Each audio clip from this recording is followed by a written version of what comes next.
All right. Hi, everyone. Welcome to our brand new live session about Power BI. So in this session, pag-uusapan natin yung ating Power BI data challenge for today. So few days back, kailan ba yung nagkaroon tayo ng training about Power BI, ay nag-launch tayo ng Business Intelligence with Power BI end-to-end solution, technical intensive, which is umabot po yun ng 4 na oras.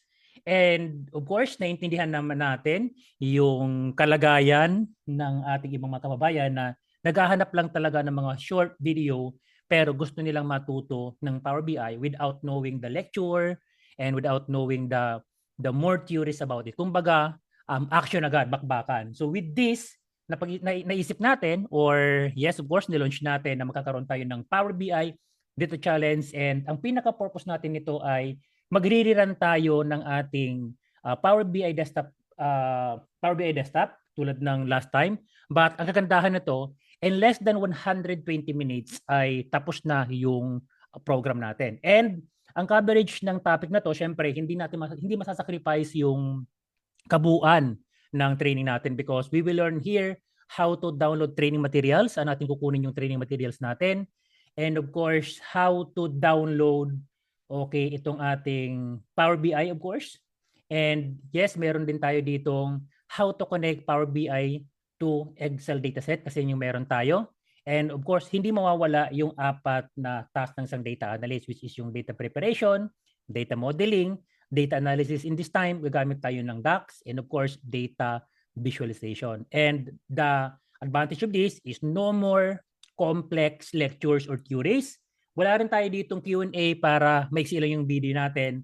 Ang meron lang tayo dito ay straightforward demo on how to complete the project in less than 2 hours.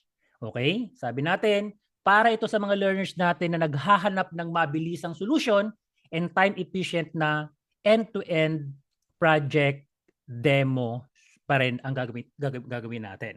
So mas maganda ika nga. So with this, unahin natin tong part na to, saan natin ida-download yung ating mga training materials. So para mahanap natin yung training materials natin, pupuntahan lang natin itong ating Facebook groups na walang iba kundi eto, no?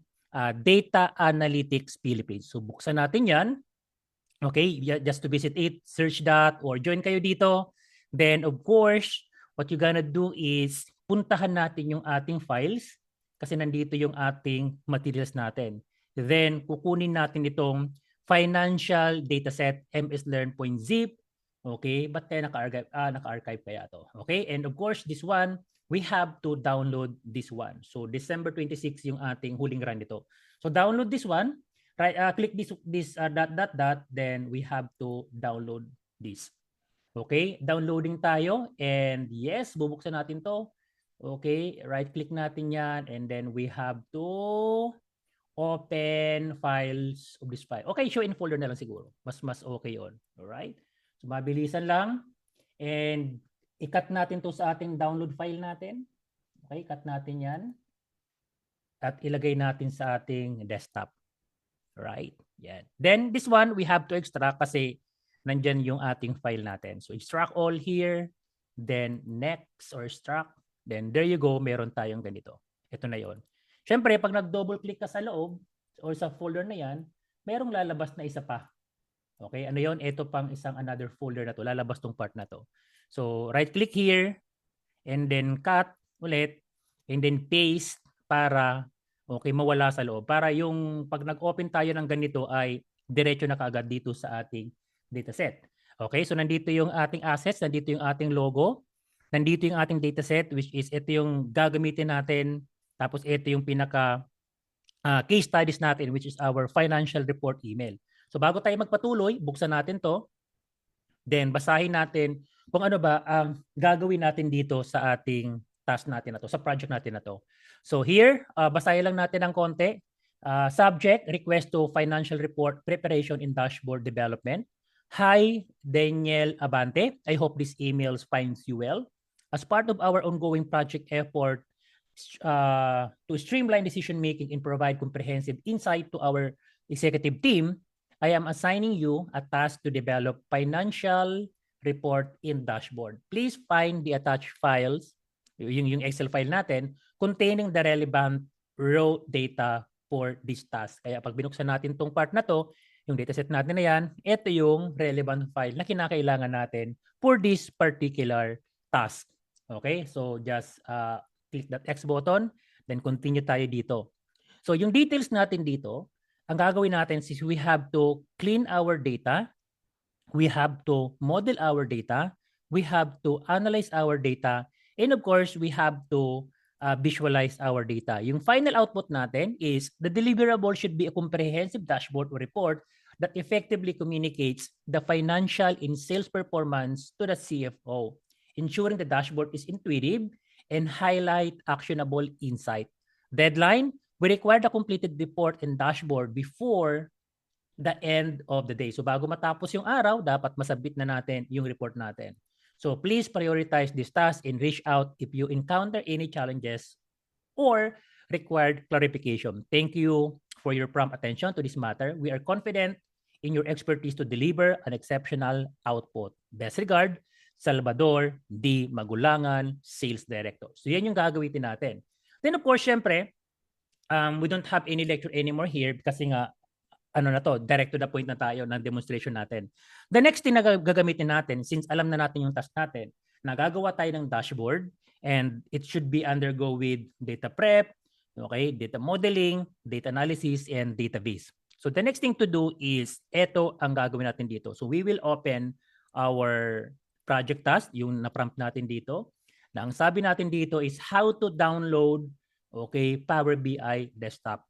And this is the next question na kinakailangan nating masagutan. So how to download Power BI? Okay, step number 1, search lang tayo dito sa ating Windows search bar ng, okay, type nyo lang store. Just type store, then click itong ating Microsoft Store natin. Alright? Then the Microsoft Store dialog box will appear or this window. Then on the search bar ng ating Microsoft Store, you have to type a Power BI. Okay? And kunin mo to, i-click mo tong ating Power BI desktop. Alright. So dito, ang nakalagay dito sa akin ay open kasi may naka-install ng Power BI sa akin local machine. Kung wala pang naka-install na Power BI sa inyong local machine, ang nakalagay dito ay get. So please feel free to click that get kasi automatic naman yan mag-i-install yung Power BI sa machine natin. Okay, so yan yung ating pamamaraan sa pag-install ng ating Power BI. Now, the question here is, gagana ba sa Mac OS itong ating Power BI? The answer is no. Sa Windows lang gumagana itong ating Power BI desktop. Kung meron kang MacBook, ang kinakailangan mo lang gawin ay mag-install ka ng virtual machine doon sa MacBook mo. Then sa virtual machine, lagyan mo ng Windows operating system, and that from Windows operating system, yes, you can do the same. You can install Power BI desktop. You can search that in the internet para hindi ka na mahirapan kung paano pa ginagawa yun. Alright, so assume na na-install na natin yung ating Power BI. So the next question is, paano natin bubuksan yung ating Power BI desktop? To open Power BI desktop, ang gagawin lang natin ulit dito sa ating Windows search bar, i-type lang natin yung ating Power BI. Then makikita natin dito yung Power BI desktop and you have to click that. Right? And then after clicking that Power BI desktop, okay, wait lang natin na mag-load ito. Then, there you go. I-click natin itong ating blank report kasi gagawa tayo ng report from scratch, end-to-end solution. So, we have to click that. Then, of course, okay, ito na yung ating Power BI desktop. And bago tayo magpatuloy, bago tayo magkutingting ng mga kung ano-ano dito sa ating Power BI desktop, bago tayo mag-connect, bago tayo mag-data prep, model, analyze, or visualize, kinakailangan muna nating i-set up professionally yung ating Power BI desktop. So paano natin gagawin na i-set up ito professionally? Ang gagawin natin is pupunta lang natin yung file and then i-click natin yung options and settings. Then, i-click natin yung options. Okay? At lalabas dito yung tinatawag natin na option dialog box. Okay? Under global settings, pipiliin natin tong preview features.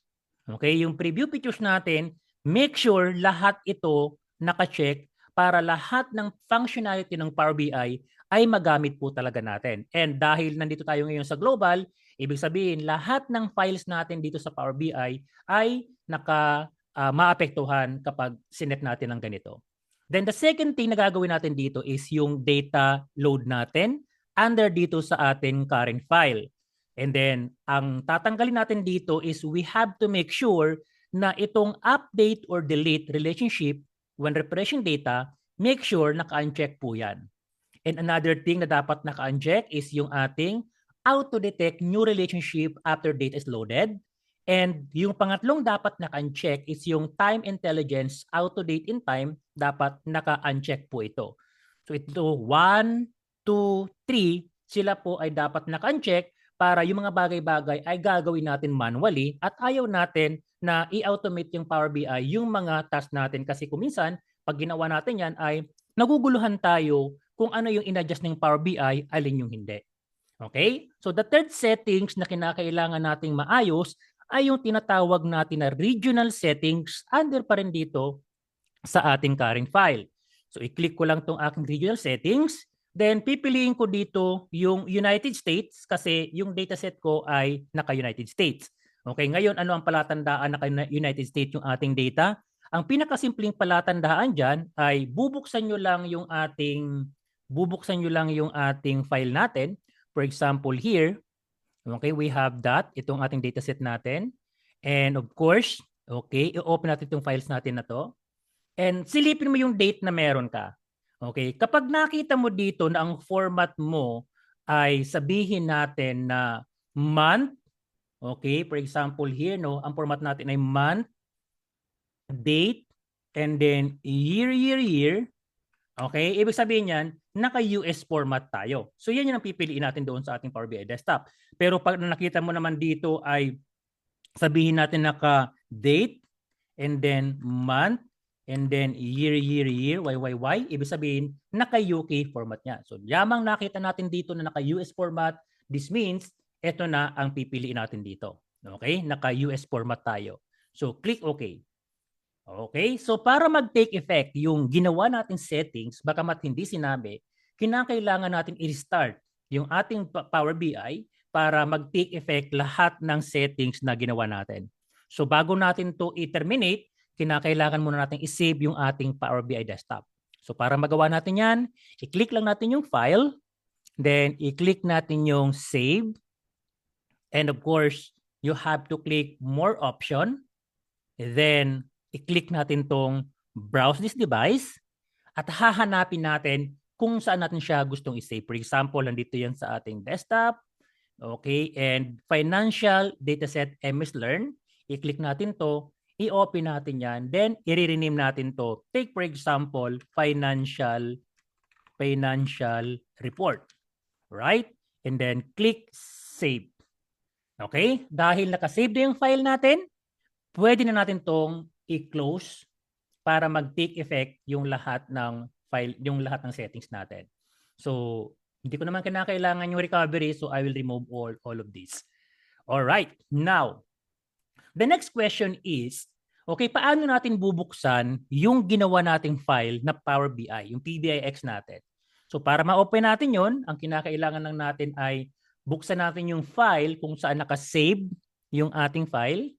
And then eto, pwede mo siyang i-right click o kaya open, or simply just click this one and press enter. Okay, magbubukas na yun para sa atin.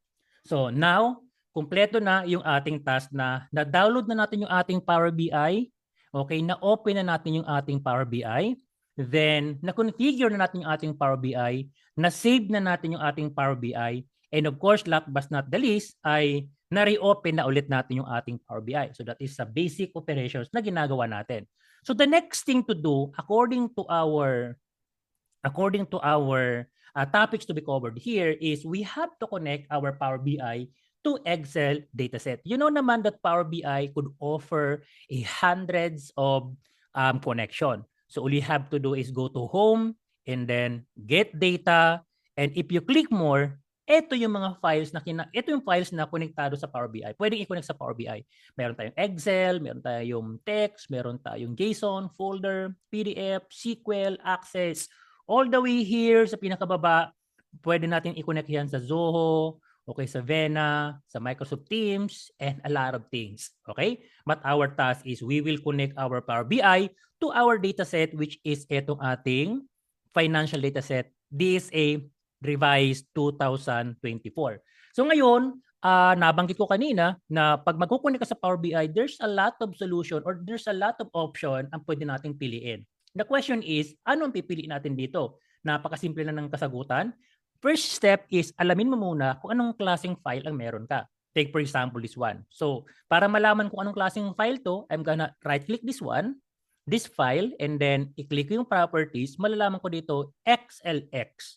So, ibig sabihin, kung ikukunik ko man yung aking Power BI, ang pipiliin ko ay Excel worksheet. Okay? So, gawin na natin. So, para magawa natin to is puntahan lang natin yung home, and then kunin natin yung get, and then kung hindi available dito, ay pwede mo i-click yung more. So, assume na hindi available yung Excel. Kunwari lang. So, click more. And then, pwede mo siyang hanapin dito sa lahat ng ito. For example, nandito yan sa file, nandito yan sa home, or pwede mo siyang i-search, for example, Excel. Okay? No matter kung ano man gamitin mong method, pare-pareho lang yon. So, this time, okay, i-click natin tong file, and then Excel, and then click connect, at hahanapin natin kung saan nakasave yung dataset natin. Nakasave yung sa desktop, and financial dataset MS Learn, and sa loob ng dataset, eto na yung ating financial dataset. This is a Revised 2024.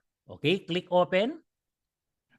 Then, of course, okay, lalabas na yung ating navigator natin. So, meron tayong dalawang option dito is you have to click yung financial, which is ito yung nilalaman na to.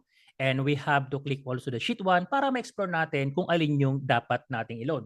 Ngayon, ang isa sa mga pro tip natin dito, kung meron kayong makita dito na table, okay, piliin nyo yung table over the sheet.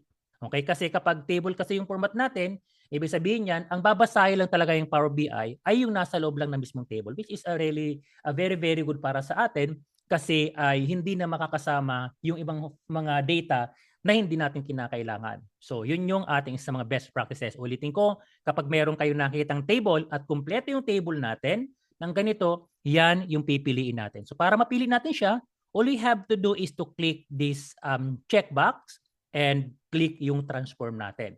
So, wag na wag kayo mag-click ng load sapagkat pag nag-click kayo ng load, automatic yan. Maglo-load yan dito sa ating Power BI without doing any data cleaning or data transformation. So that's why, okay, always click this transform data. Okay? And pag nag-click ka ng transform data, mapupunta tayo ngayon dito sa ating Power Query window. So this time, I'm gonna refresh this one kasi yun yung dati natin dito. And of course, okay, bago tayo tumingin sa kahit ano dito, bago tayo mag-data cleaning, mag-data transformation dito, make sure, ang isa sa mga unang steps natin after natin ma-load yung data, ay papangalanan natin ito ng tamang pangalan. So in this case, gagawin ko siyang, okay, I'm not happy with small case financial. So gagawin ko siyang financial with capital F. And then, press enter. Then, one of the best practices na ginagawa natin in this particular process is that, okay, niloload natin yung tinatawag natin itong part na to, yung data profiling natin. So para magawa natin yan, pupuntahan lang natin yung view and then make sure na itong column quality naka-check. Meron tayong iba't ibang column quality, meron tayong iba't ibang column profiling or ang data profiling. Meron tayong column quality, meron tayong column distribution, meron tayong column profile. Pero ang isa sa pinaka-importanting sinisilip ko dito, lagit-lagi, ay itong column quality. Sapagkat yung column quality, yan yung magkasabi kung gaano ka-healthy yung data natin. So makikita natin dito, 100% valid, okay, 0% error, and 0% empty. So ibig sabihin, malinis yung data natin. So bago nyo i-load itong ating data doon sa ating Power BI, make sure na mas maganda hanggat maaari, it should be 100% valid or 100% error-free. Ibig sabihin, zero error tayo. So siyan sa mga technique na ginagawa natin. And of course, isa rin sa mga best practices kapag nasa Power Query tayo, make sure na tama yung headings natin doon sa against data natin. And last but not the least is sa pinaka-importante, okay, tama dapat yung tinatawag natin na data types. So ano ba yung data types natin dito?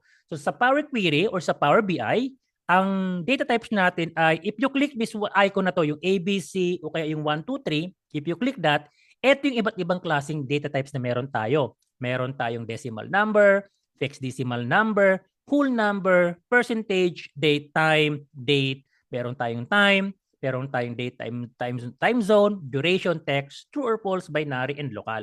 So ngayon, ang golden rule of thumb natin dito, the rule of thumb, kapag hindi kino-compute, naka-text po yan. Kapag mga kinakalculate, for example, discount, sales, okay, unit sold, okay, yan po ay kino-compute. Kadalasan, pasok yan dito sa ating pwedeng decimal number, pwedeng fixed number, and whole number, something like that.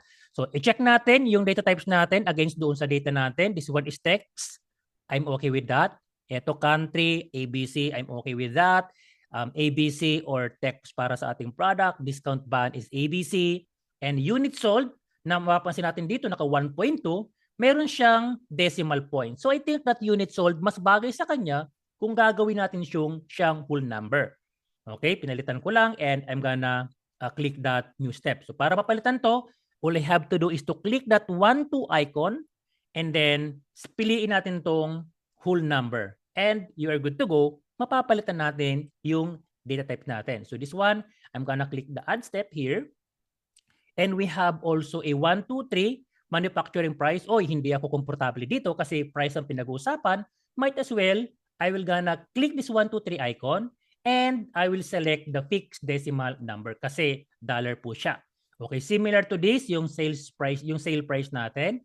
I'm gonna click that and I want to click that fixed decimal place. Discount natin, ganun din. Pero ang pinag-uusapan natin, it should be fixed decimal.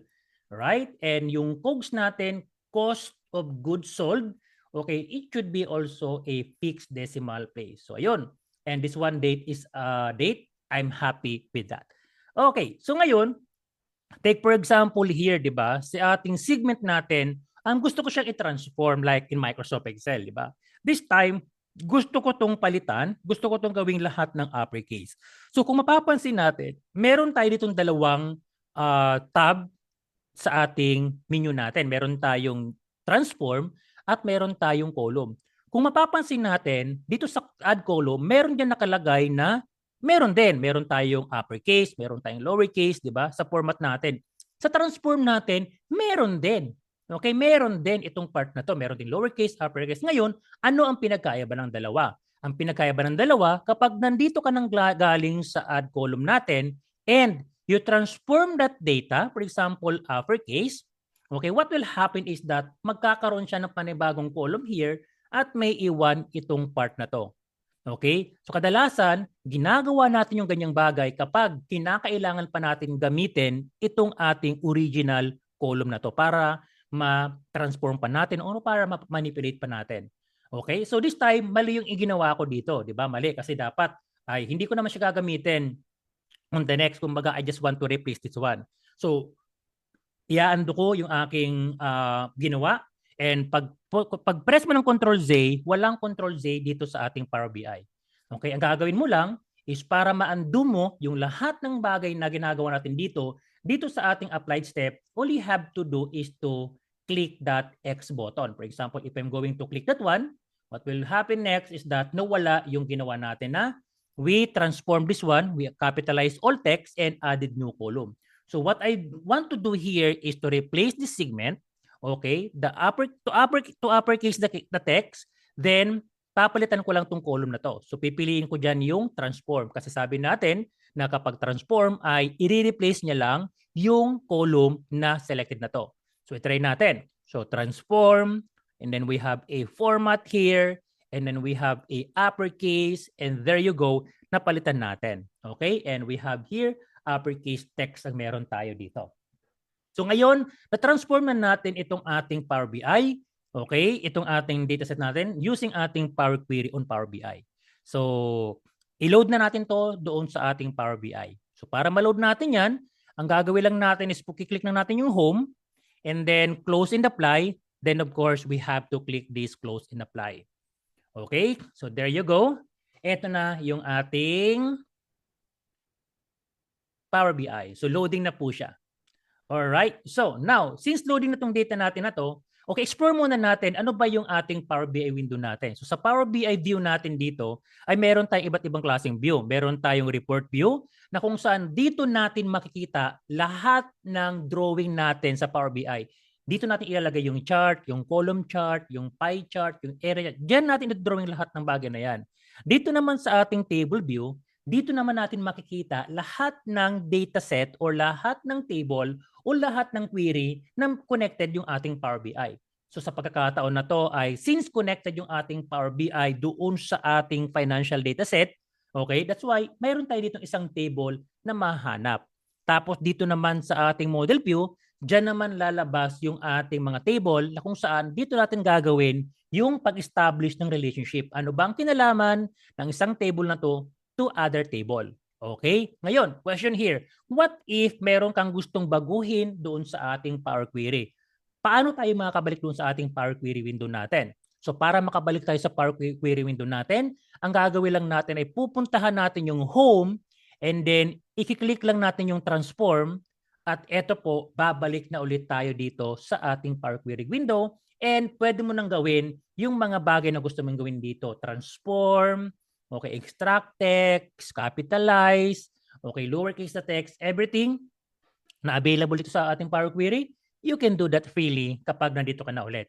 Question is another one. No? Gusto na ulit natin i-connect yung ating Power Query dito sa ating calendar. Kailangan pa ba nating bumalik dito sa ating Power BI?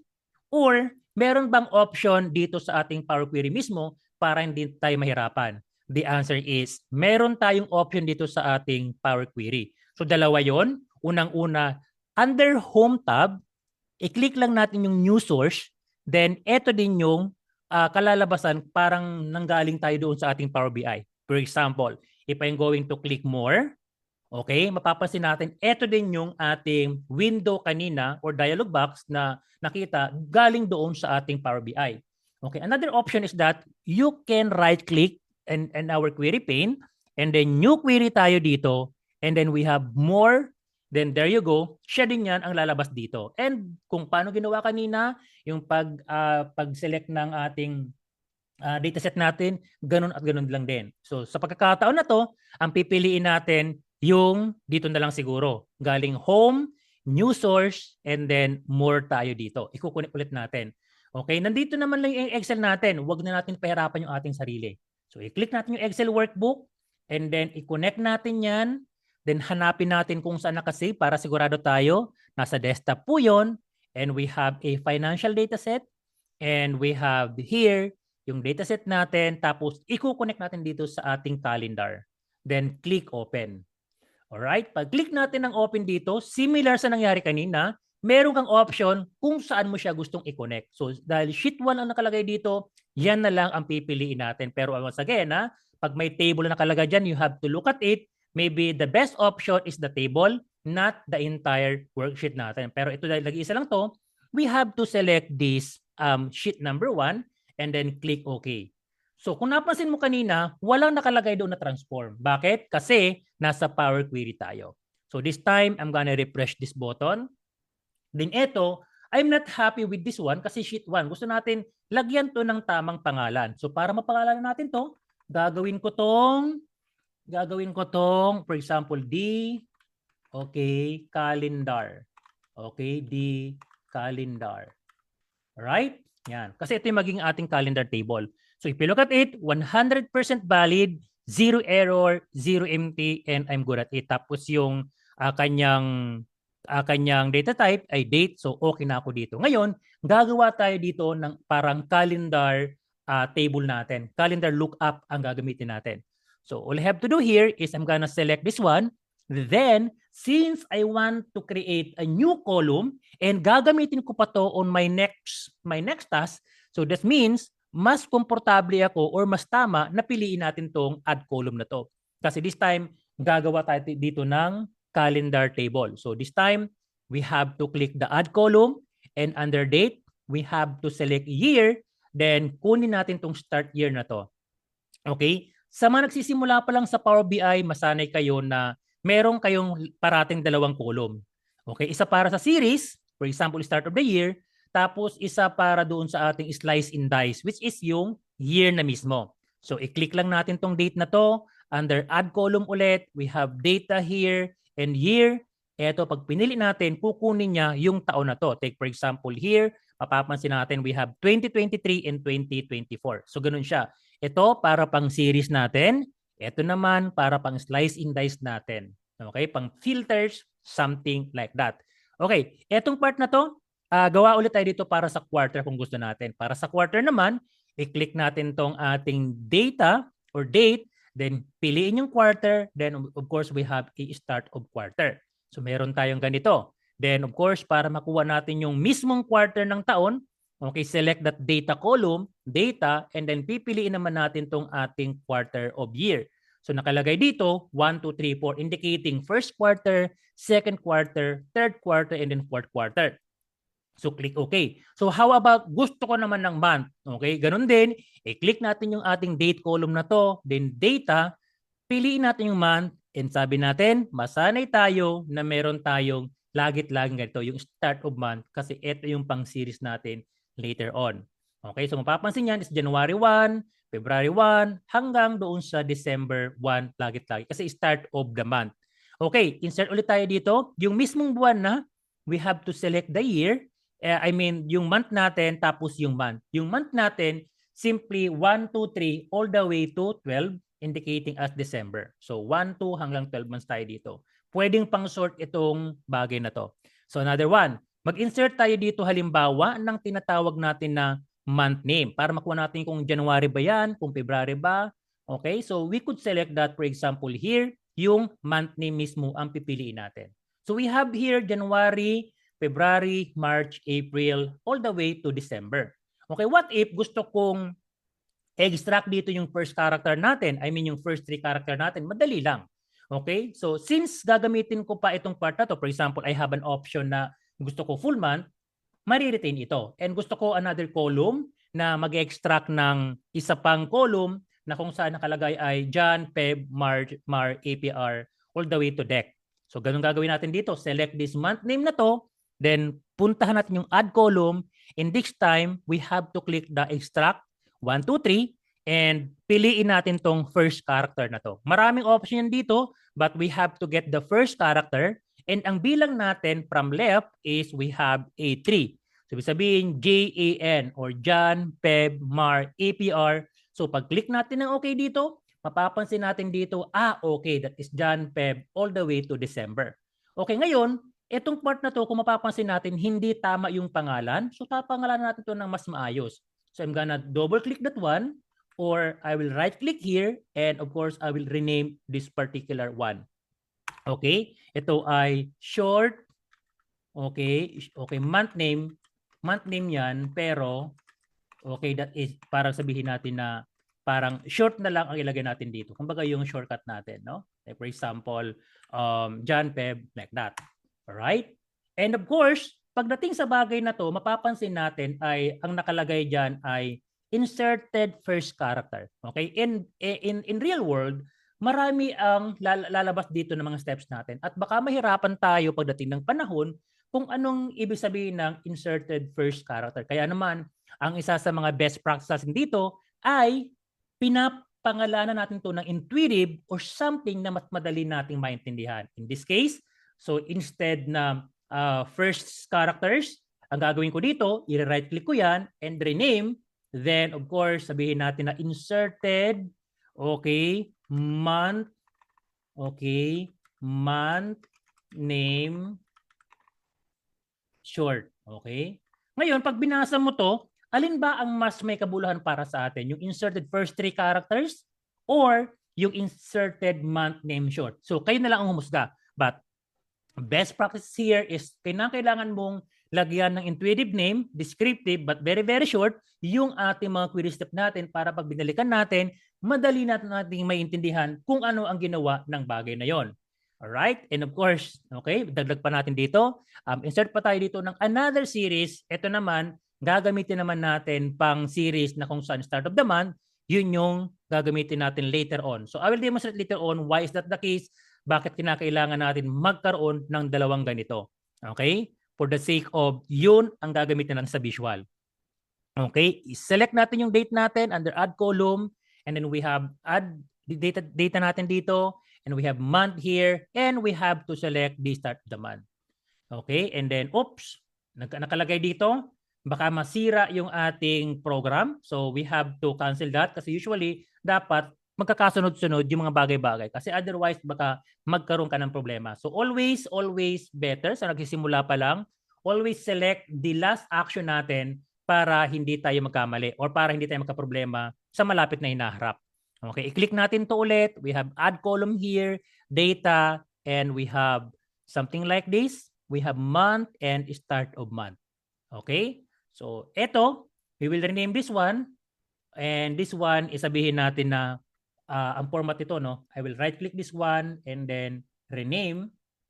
Then, what I'm gonna do here is month name, or not, siguro not month name, no? Okay, month. Okay, year. Okay, year. And then we have here short. Yan, something like that. Okay, press enter tayo dito. So meron tayong ganito. Now we could save this one. Okay, we could we could load this one. So para ma-load natin to, puntahan lang natin yung home natin and then close and apply. Okay, so kumpleto na yung ating tinatawag natin na yan, data preparation. Next, ito na yung tinatawag natin na data modeling. Ngayon, the question is, bakit sobrang halaga ng data modeling natin? Halimbawa dito, maglalagay ako dito ng ating, for example, table. Okay, table. It's a table natin.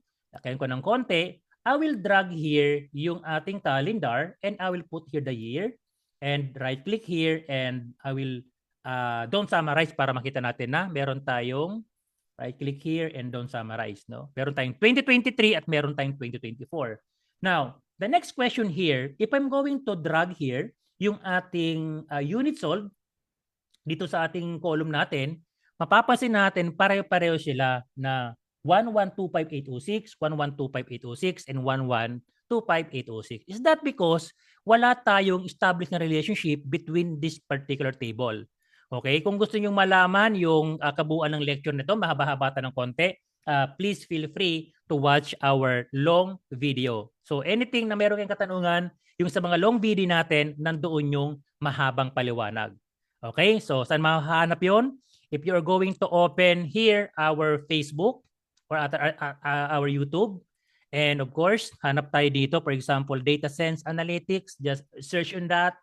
Okay, and yes, of course, ito yung file natin na to. Sa videos natin, hanapin nyo dito sa mga live session yung mga Power BI desktop na mahaba. Okay, yung ito, maiksi lang to. Hindi. Ito yan eh. Unplug, maiksi lang to. So may counting lecture dito pero nandito rin yung explanation natin pagdating doon sa data model natin. But if you look something na, for example, dito sa live, at hanapin mo dito yung mga mahabang Power BI natin. For example, this one, 4 hours. Okay, nandito yung kumpletong explanation natin sa mga bagay-bagay. We run that several times and ang pinaka-purpose natin nito is matuto tayo ng mabilisan nang hindi masyadong nakakaroon ng lecture. So all the lecture dito sa ating mga live session na to, pag nakita nyo yung 4 hours, mahaba-haba yan. Okay, so I'm gonna close that one. And of course, magpuproceed na tayo dito. To simply put, ang data modeling is you will find the connection between what is the relationship between the calendar table and our financial table. So ang pinaka-key dito is hahanapin mo yung common sa kanilang dalawa. We have a foreign key here, the date, okay? And we have a primary key here. We have a primary key here sa ating D-calendar. Tapos meron tayong foreign key dito sa ating financial dataset natin. So again, anong ibig sabihin ng foreign key and primary key? You have to watch that entire video para mas maintindihan natin. Ang gagawin lang natin is we have to click, match, and drag it here. Okay? Pareho dapat silang dalawa. Ngayon, meron dalawang option dito from the calendar na ating primary key, okay, to financial table natin, which is itong foreign key natin, cardinality natin is 1 is to many. Anong ibig sabihin? Sa isang araw, pwedeng magkaroon ng maraming transaction. Okay? And then, make this relationship active para ma-activate natin yung relationship natin. Kasi pag naka-uncheck yan, kahit sabihin natin na may established relationship, hindi pa rin yan babasahin. So make sure na naka-active po itong bagay na to. And single direction tayo pagdating sa ating cross-filter direction natin. Dito manggagaling sa calendar yung ating filter natin, tapos sa financial table naman natin, dyan manggagaling naman yung pinaka aggregate function natin, yung calculation natin. So that's why single ang pinipili natin dito. And if you click save, okay, mapapansin natin na meron na siyang established connection. Yung mga icon na to, pag tinapat natin yung mouse natin doon sa ating relationship line, mapapansin natin na naka-highlight dito yung date at saka yung date dito. Okay, which is ibig sabihin, sila yung konektadong dalawa. Okay, 1 and asterisk, ibig sabihin, 1 is to many yung relationship natin.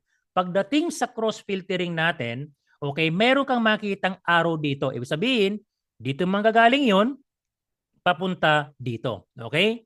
So once again, if you want to learn more about data modeling, panoorin natin yung mahabang video na yun at nandoon yung buong paliwanag na yan. Okay, now, since we already established the relationship with these two table, pag binalikan natin tong ating report view natin, mapapansin natin na tama na ang result natin. Okay, ganun ka-powerful yung ating data modeling. Okay, kaya pag sumabay ka sa data modeling, sasablay din yung overall report natin. Okay, so this time, I'm gonna delete this one kasi nga, okay, ay magsisimula ulit tayo from scratch. Okay, so now, tapos na natin itong ating data modeling. Ngayon, pag-usapan naman natin itong dalawang bagay na to. Yung data analysis using DAX and last but not the least, itong tinatawag natin na data visualization. Ngayon, itong dalawang bagay na to, pinagsasabay ko to during the development. Kasi the moment I analyze data, I want to make sure na tama ang ginagawa ko sa pamamagitan ng pag-visualize. May mga tutorials kasi na ginagawa, inuuna muna lahat ng DAX, then saka palang gagawin sa uli yung database. Tama naman yun. Walang problema. Nothing wrong with that. Pero para sa akin kasi, mas maganda na matest mo na kaagad kung tama o maling data mo para move on ka na sa sunod mong KPIs. Sa ganung paraan, mas simple yung magagawa mo kasi tapos na to, move on to the next, tapos na yan, move on to the next. Kasi naman na gagawin mo ang lahat, okay, tapos at the end of the day, may error pala, tapos baka doon ka mahirapan. Parang medyo sayang yung oras. Kumbaga para may matapos na. So with this, gagawin natin tong ating data visualization. May counting tip lang ako kapag gumagawa kayo ng dashboard na kung saan, yung iba kasi, no, yung mga newbie o yung mga nagsisimula pa lang, ginagawa nila yung lahat ng gusto nilang gawin. Pero actually, pwede mo naman gawin yon. Okay, provided, first thing first, kinakailangan mo munang gawin yung gusto ng iyong kliyente. Kung anong gusto ng boss mo, kung anong gusto ng stakeholder mo, kung anong gusto ng supervisor mo, kung anong gusto ng client mo, yun ang unang gagawin natin dito. So sabi dito, dapat daw meron tayong revenue, meron tayong unit sold, meron tayong profit, meron tayong profit margin. Ito kahit i-list na lang natin yan later on, di ba? And of course, pagdating dito, gusto nating mangyari dito, meron daw trends, okay, para makita natin yung mga patterns, di ba? And of course, dito sa part na to, okay, ano pa ba dito? Meron tayong product, by country, discount band, if you want to add that. Okay, pero yan ang pinaka-purpose natin na bago kayo mag-freestyle, bago kayo gumawa ng kung anong gusto nyo i-add dyan, na pwede rin makatulong, make sure na magagawa muna natin yung pinapagawa ng ating client natin. So with this, ang gusto nang mangyari natin dito is gagawa tayo dito ng parang pinaka-wireframe para mailapat natin yung mga gusto nating ilapat. So wireframe, ibig sabihin parang ito yung magsisilbing pinaka-plano natin kung saan natin ilalagay yung mga visual natin, yung mga KPIs natin at yung mga metrics natin. So gawin na natin. So with this, mag-i-insert muna ako dito ng headings para alam natin kung ano ang purpose ng dashboard natin. To insert heading here, I'm gonna click insert, then I will click itong ating text na to. I-click natin yan, tapos isagad natin sa pinakadulo. Okay, like this. And liitan ko ng konti and isagad ko to hanggang sa pinakadulo. Okay, I will select inside and palitan ko to financial report, something like that. And pwede ko tong palakihin ng konti like this, Control B. Okay, and increase natin yung size like for example 12 and I could adjust accordingly kung gusto ko like that, no? So meron tayong financial report. And of course, in this particular one, I want to make it, for example, gusto kong ilagay ito na palitan ko yung kulay. Kumbaga yung kulay nito ay dapat yung DSA team na kung saan blue at saka orange. So sa pagkakataon na to, blue ang gagamitin natin. So for this, ang gagawin natin is we have to click this format. Make sure na yung format natin is visible. Alright? And then dito sa ating size and style, okay, palitan natin yung background and piliin natin yung kulay na gusto ko dito. For example, here, the color of the DSA. Di ba? So meron akong blue background and of course, dahil dark yung background natin, it requires a light text. Yun naman yung role ng ating ng ating parang sa graphics, no? Dark background required light text. So ito, palitan ko yung kulay nito, gawin ko siyang white para mas magandang tingnan kahit papaano. And before you proceed, bago ka magtuloy-tuloy sa yung paggawa ng wireframe natin, huwag nating kakalimutan yung pag-design pala ng ating canvas settings. Okay? Kasi yung canvas settings natin, dyan nakasalalay kung saan mo gustong i-display yung report natin. That's planning, ika nga. If you're planning to display your report into widescreen, you have to select the 16:9. If you want to print your report, pwede mong piliin itong ating letter. Pero we are planning to view this screen in our widescreen. That's why I will select 16:9. And of course, papalitan natin yung canvas background natin. Yung canvas background natin, I'm not comfortable pagdating sa white kasi karamihan talaga yung mga design principle natin, okay, may mga nagsasabi na mas maganda na instead na white, pwede mo siyang gawing off-white or other color. So ngayon, kahit piliin mo dito yung ating white 20% darker para walang nangyari because yung transparency natin is naka 100%. But if you adjust this one, for example, around 80%, mapapansin natin, mas darker ito. Mas maganda itong gamitin kumpara na pure background white lang natin. At ika nga, no, for example here, kapag nag-try ka dito mag-search ng dashboard natin, for example, sample dashboard. Okay? So sa mga sample dashboard natin, even this one, no, if you look at it, mapapansin natin, hindi talaga siya purong-purong white. If you look at it, iba yung background niya, hindi siya white. If you look at also this one, background niya, hindi po siya white. O ito naman, i-click natin yan. Hindi talaga siya purong white.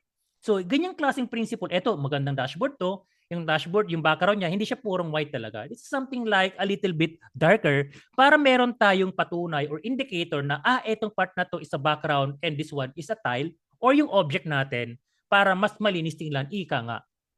Kasi otherwise, yung lahat ng text mo dito nakalutang. So, isa yung sa mga design principle na ginagawa natin and apply that with your design and promise, gaganda yung output natin. And the next thing to do is ilagay na natin dito, i-drawing na natin yung mga plano natin na KPI na iba't iba. No? Meron tayo dito yung revenue, unit sold, profit, profit margin, something like that. I-drawing natin yan. Under insert data, ilagay natin tong ating shape lang ang ilalagay natin. And then we have a rectangle. Okay? Ilagay natin dito. Ito plano lang to. Hindi pa ito yung mismong dashboard natin. Kumbaga, ito ang magsisilbing ating wireframe. So I'm gonna make it something like this. Okay? Pwede siguro. Ilagay ko ganyan kalaki. 100% though. Okay, yan. Okay, ganito kalaki yung aking revenue. I am planning to get the revenue here. Alright. Litan natin ng konti. And we have a total unit sold here. And we have a profit here. And I have here, ito yung ating profit margin. Okay, kung gusto ko siyang habaan, walang problema. Then the next thing to do, gusto natin magkaroon dito ng tinatawag natin na trend. Okay, kadalasan kapag na pinag-uusapan natin, ay we do have yung sobrang laki. No, sobrang laki na trend natin dito. Ilagay natin dito, for example, ganyang kalaki yung ating trend natin. Kumbaga, the big window para makita natin yung trend natin. It's up to you kung gusto mong pantayin ng ganyan. Walang problema. Okay, ganito. Basta ang pinaka-importante dito ay mailapat natin. Alright? And of course, maglagay tayo dito ng by country. Ika nga, by country. So with this, lagay tayo dito ng para makita natin kung kumusta naman ang sales natin by country. Like that. Okay, like that. Dito nakalagay yung ating country, mapa ng ating country, no? And of course, sa pinakababa, ilagay natin dito halimbawa yung pinaka-details ng product natin. Okay, anong product kaya yung pinakamabenta? Then something this one, pag-isipan natin kung anong pwede natin ilagay dito later on. So just pa ng konti kasi masyadong sayang yung space and we have to do something like that. Okay, if you're happy with this particular one, I will right-click here and duplicate this one. And ito yung tinatawag natin na I will rename this one. Ito yung pinaka-wireframe natin. Wireframe. Ang wireframe, pwede mo siyang gawin kahit saan mo gusto. Pwede mong gawin sa PowerPoint, sa Figma, okay, sa Paint, okay, sa Canva, or pwede mismo sa papel, i-drawing mo. All good ka dyan, walang problema. In this time, ito yung maging itsura ng ating dashboard natin at aayusin natin yan.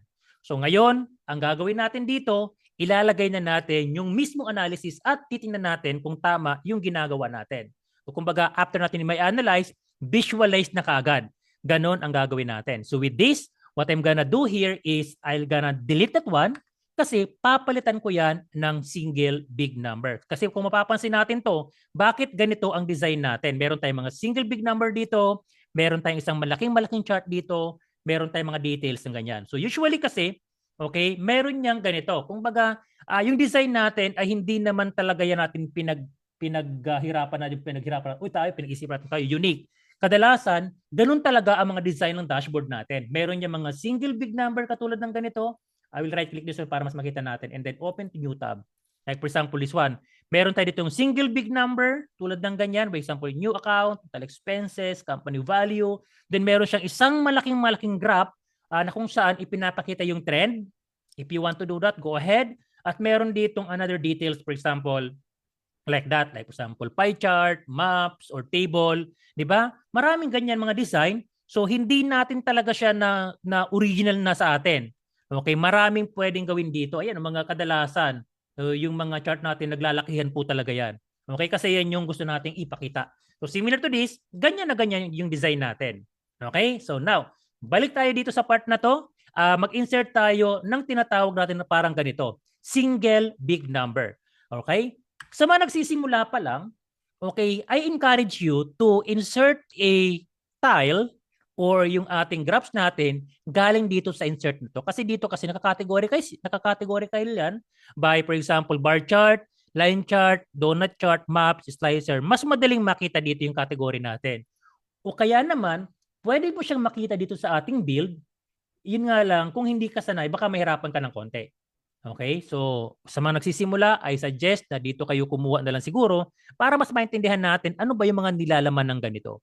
So, this in case gusto natin maglagay ng malaking KPI cards tulad ng ganito. And we have big number here. And ito ang kunin natin sa ngayon. Yung ating card, yung simple lang. No? I-click natin yan. Then, of course, i-drawing natin accordingly here. Yan, litan natin ng konti. Tapos, i-adjust natin ng ganito. Alright? Ngayon, dito itong ating card na to, what I'm gonna do here is gusto ko siyang lagyan, for example, ng aking total unit sold. So, sa Power BI, okay, meron tayong dalawang measure na tinatawag. Yung una, yung implicit measure. Yung pangalawa, yung explicit measure. Anong pinagkaiba ng dalawa? The moment that I have dragged the unit sold here dito sa aking build, okay, build pane na to at inilagay ko sa field natin, yan, automatic nagkaroon ng summarization dito. Diba? Nagkaroon ng summarization dito. The moment that you have dragged your field into dito sa ating build field na to, ang tawag natin dito ay implicit measure. And of course, yung Power BI natin, it offers a lot of option. Pwede mo itong palitan ng average. Just right-click on that particular field. Pwede mong kunin yung minimum. Okay? Pwede mong kunin yung maximum. Something like that. Pwede mong kunin yung variance. Pwede mong kunin yung standard deviation. And a lot of things ang pwede natin makuha. So although marami tayong option dito, pero extremely limited lang to sa kung ano nakikita natin. Okay? Kaya naman, hindi natin ito masyadong ginagamit. As much possible, lalong-lalo na't gusto nyo ma-master yung Power BI, please do not use implicit measure. Rather, gagamit tayo dito ng explicit measure. Ang explicit measure, ito yung measure na kung saan tayo mismo ang gagawa. kasi anything halos pwede natin gawin dito. So by this, I'm gonna kick that out kasi hindi natin siya kinakailangan. Now, I will create a explicit measure. Paano ko gagawin yon?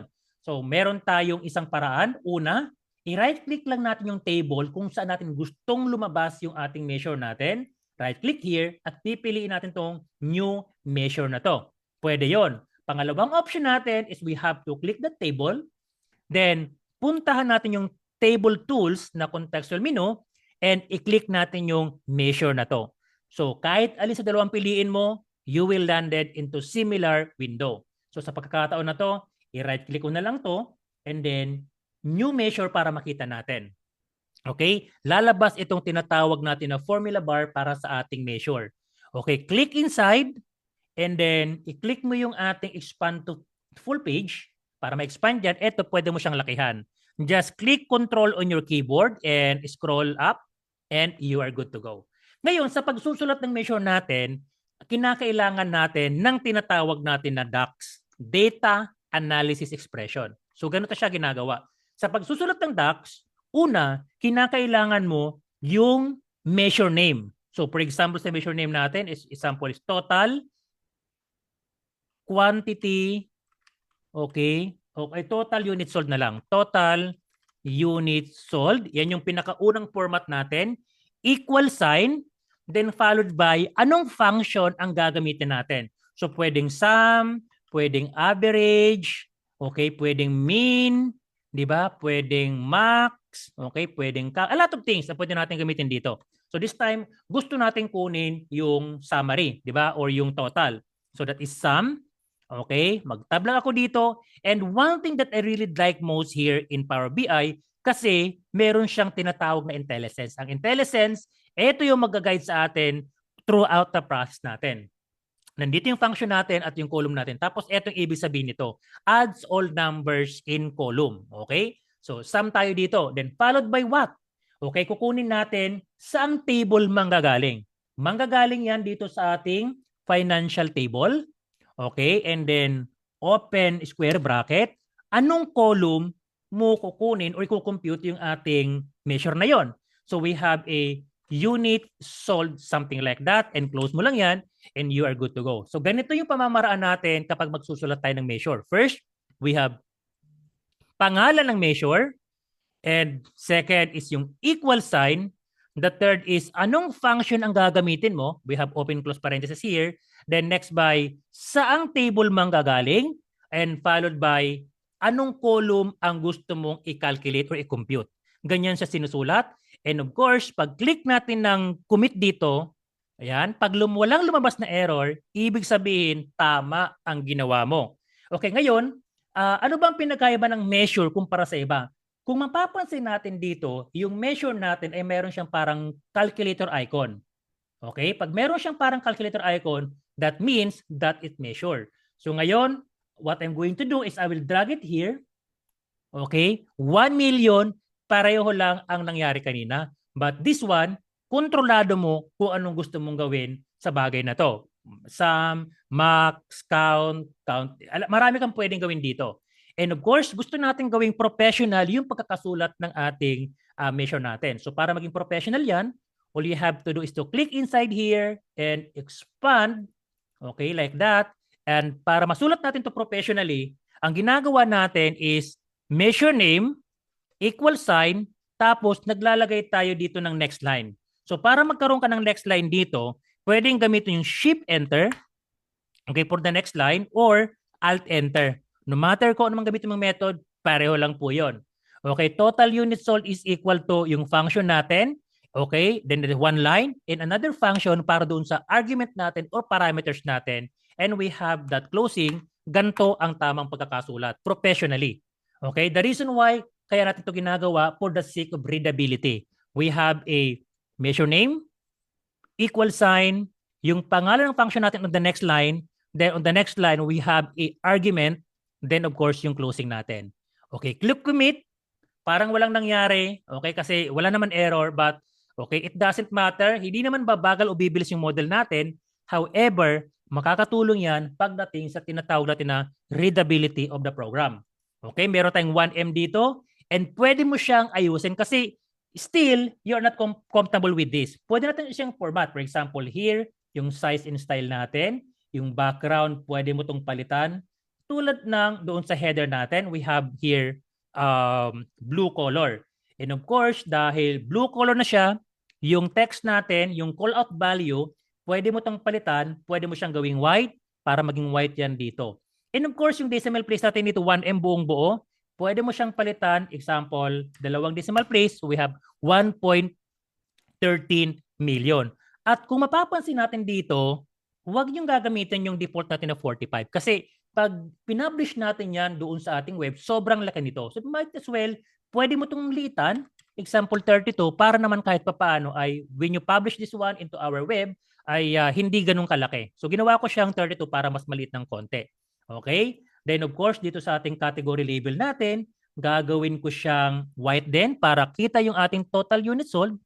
I could adjust this one accordingly here or pwede ko siyang gawin na liitan pa tong part na to. It's up to you. Depende sa gusto mong mangyari. So meron tayo ditong total unit sold. Mas maganda na ika nga. Okay? But of course, hindi naman talaga itong gusto natin mangyari. No? Kasi ang isa gusto natin mangyari dito is kinakailangan natin maglagay ng revenue. Okay? But if you look at it here, dito sa ating financial dataset natin, wala tayong revenue. Pero meron tayo ditong unit sold at meron tayo ditong product price. Okay, para makuha natin yung ating unit sold, okay, I mean yung revenue natin, is we have to multiply the sales price and then yung unit sold natin. Meron tayong iba't ibang pamamaraan para magawa to. Pwede nating gamitin itong Power Query na to. Okay, pwede natin gamitin yan. Diyan natin i-compute yung ating revenue. Pwede yan. Pwede natin siyang i-compute dito sa ating calculated column. Kayang-kaya yan. And last but not the least, pwede mo siyang i-compute directly dito sa ating measure. Pwede ka magsulat ng DAX na magkukompute ng bagay na yon. Okay, to make the long story short, ang ipapakita ko sa inyo ngayon ay yung pinaka-commonly na ginagawa ko, which is lahat ng transformation, lahat ng ganyan ay ginagawa ko sa loob ng Power Query. Because one of the best practices here, if you are doing Power BI, is do all, as much possible, data cleaning doon sa back-end natin.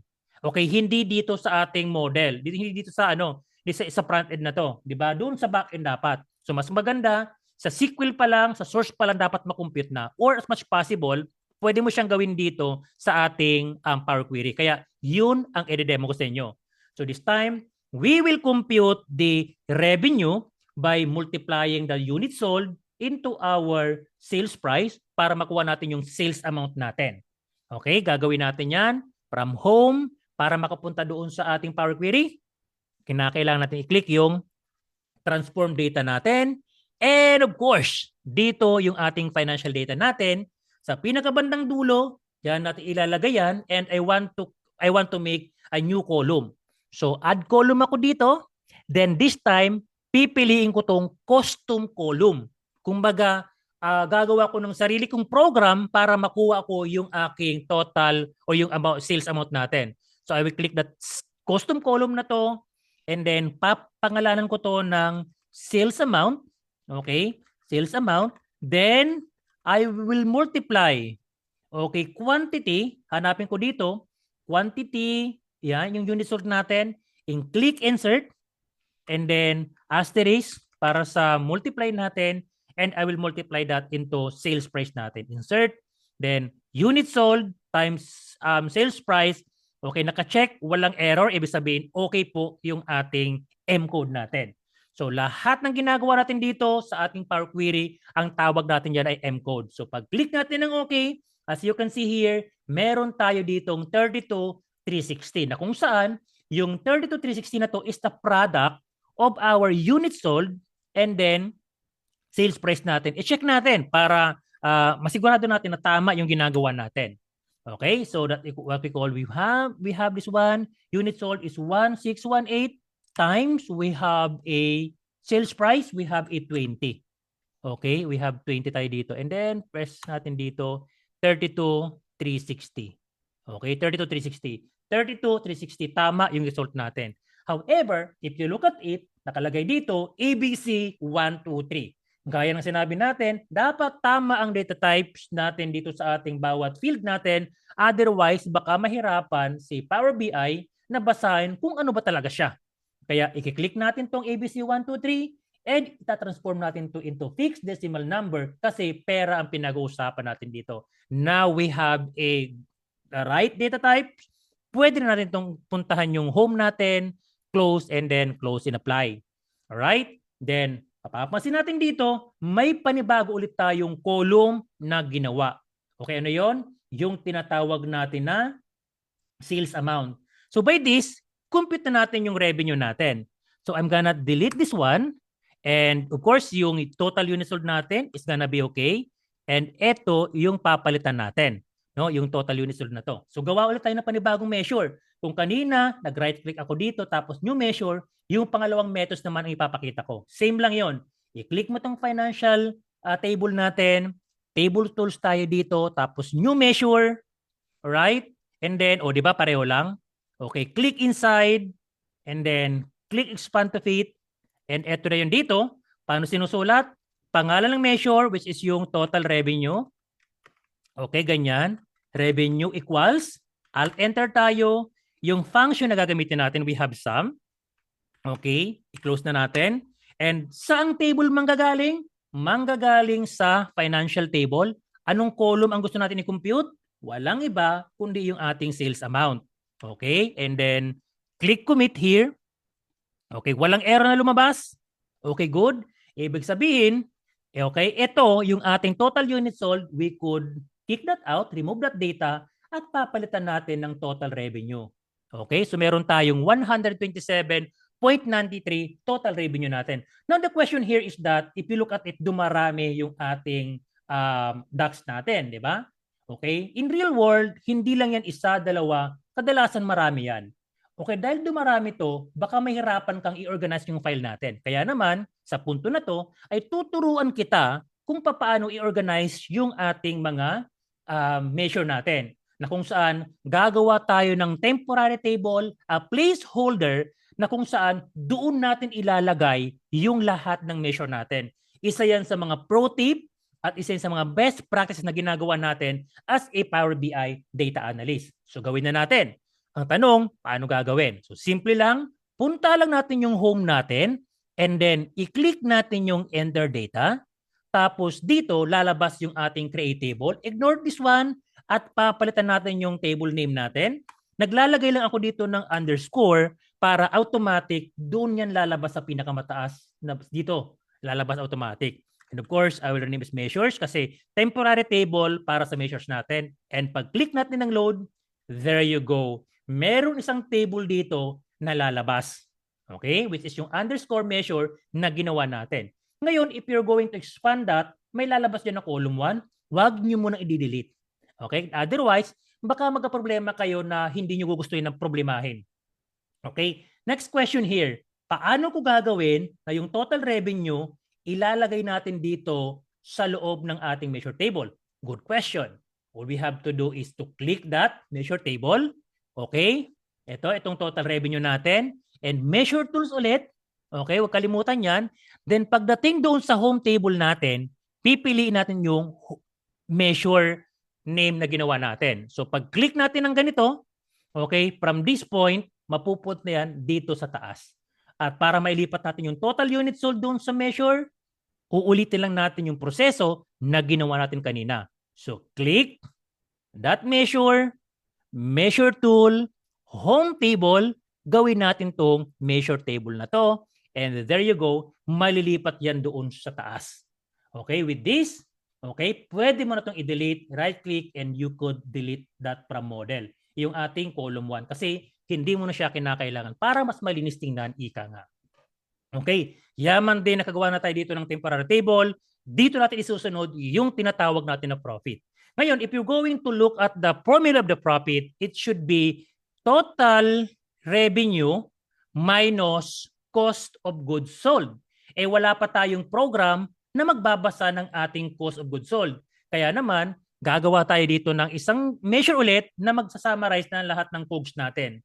And for us to be able to do that, Instead na mag-right click ako dito, doon na ako mag-right click sa aking ginawang measure para automatic dyan na lumabas yung bagong measure na gagawin natin.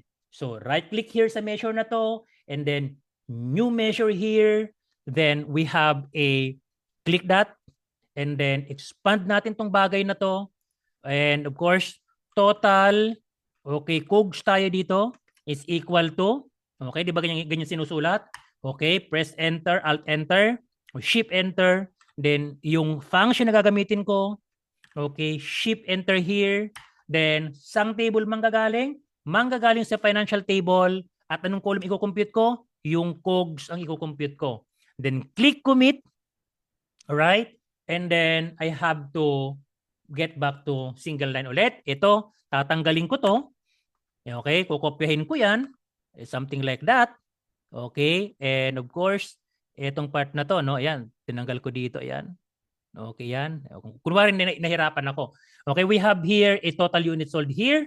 Okay, and this time, I'm gonna kick that out. And yung total COGS ko dito, itadrag ko yun dito, meron akong 101.83 million. So, 127 minus 108, that will be my profit. So, gagawin na natin tong part na to. So para ma-compute natin to is we have to click that measure, table tools, or new measure. Kayo bahala. Or pwede kayo mag-right click dito, tapos new measure. Okay? Ending, dito na kayo mapupunta sa ating DAX formula bar. So click inside, expand this one, then eto na yung tinatawag natin na profit natin. Profit natin is equal to, we have a total revenue, okay, minus, okay, total COGS. Ngayon, kung mapapansin natin, hindi ako naglagay ng table name. Okay? Diretso ko nang tinawag yung column name natin. Ginagawa lang natin to kapag yung tinatawag natin ay measure. Okay? Pero kapag table lang tinatawag natin, tulad ng we are going to calculate the sum of COGS, ginagawa natin is table name plus yung field name or column name natin. Pero pag measure na pinag-usapan natin, optional yung tinatawag natin na table. Okay? And for us, para magkaroon ng distinction na measure ito at field ito, yun nga, pag measure, inaalis na natin yung table name natin. Okay, samantala, kapag nasa kinukumpit natin yung field natin, mandatory, dapat meron tayong table name kasi ang tawag natin dyan is fully qualified reference. Fully qualified, ibig sabihin, may table na, may column pa. Okay, yun yung palatandaan natin. So dahil na-compute natin yung profit natin, I have to click the commit. And of course, I'm gonna make it single line. Tapos ito, gagawin ko dito, I'm gonna kick that out and I will compute here yung profit natin. So 26 million yung profit natin, which is 127 minus 101 is equal to 26.1 million. So now that is time, I want to compute here yung tinatawag naman natin na profit margin. Yung profit margin is simply put at is a divided by, okay, the 26 million, the profit divided by total revenue. If you want to compute that, okay, go ahead, no? Pwede nyo i-compute yan. Pwede nyo i-search sa Google kung paano kinukompute. But to simply put, yung profit margin natin is equal to profit, okay, divided by total revenue. Yun yung formula natin. So I will click this one. Then, okay, table tools tayo dito and we have new measure. And sa pagkakataon na to, I'm gonna select that. For example, here, we have a total, profit margin tayo.